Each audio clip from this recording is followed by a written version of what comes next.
Southeast Asia inflation, a headwind amidst a global storm. Though you feel like things are getting more expensive by the day, you're not alone. Almost every corner of the world is facing inflation.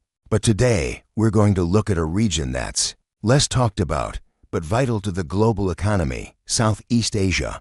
Home to more than 680 million people, vibrant cities like Jakarta, Manila, Ho Chi Minh City are struggling with the same invisible enemy, rising prices. So, what's going on here, and why does it matter to you, a person living in the U.S.? Join me on a journey to discover the whirlwind called Southeast Asia Inflation 2025.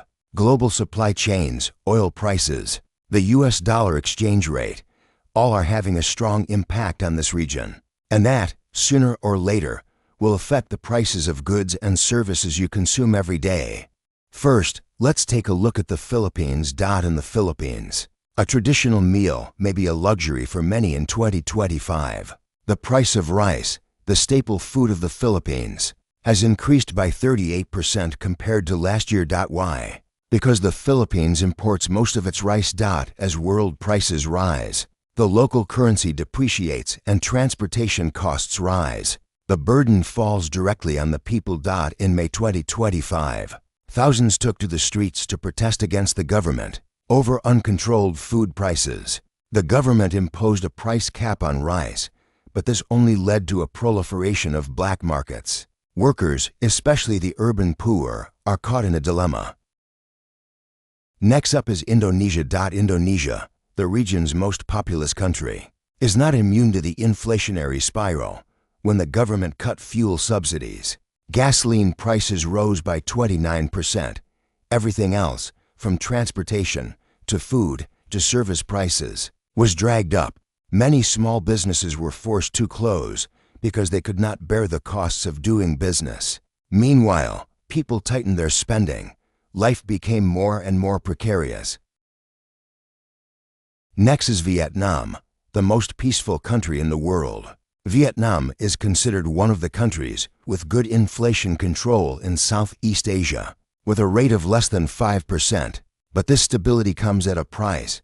Electricity, water, and gasoline prices have all increased. Essential goods have been adjusted slightly, but still enough to reduce purchasing power.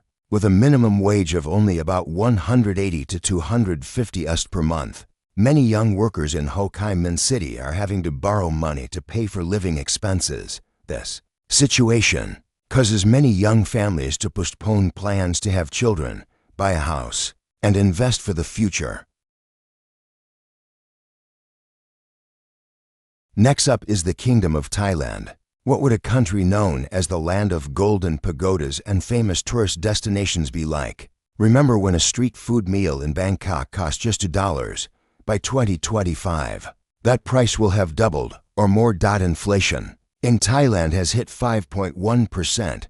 Tourism has recovered from the pandemic, but the cost of services has skyrocketed. International visitors, especially from the U.S., are starting to rethink Thailand as a budget destination. Meanwhile, Thais are feeling the pressure as prices of everything climb, but wages remain stagnant. Then there's Malaysia. When politics hits people's pockets, Malaysia is witnessing a dangerous combination of inflation and political instability, with the government constantly changing. Economic management policies are unstable. The result? Inflation reached 5.7%, the highest in 7 years. Prices of essential goods such as chicken, cooking oil, sugar skyrocketed. Meanwhile, the Malaysian central bank had to raise interest rates to control inflation, making borrowing, money and buying a house more difficult than ever. Next is Cambodia. Dollarization and the dark side of dependence. Cambodia is one of the few Asian countries that uses the US dollar in parallel circulation. This helps stabilize the exchange rate, but when the US dollar appreciates, the dark side is also revealed. Cambodians have to pay higher prices for imported goods from Thailand and Vietnam. Meanwhile, the average salary of a worker is only about 200 US per month, not enough to live in the capital Phnom Penh. Myanmar and Laos, dual crisis, inflation and political instability. Myanmar is in a deep crisis, both political and economic. Official inflation is 8.5%, but real prices on the black market are much higher.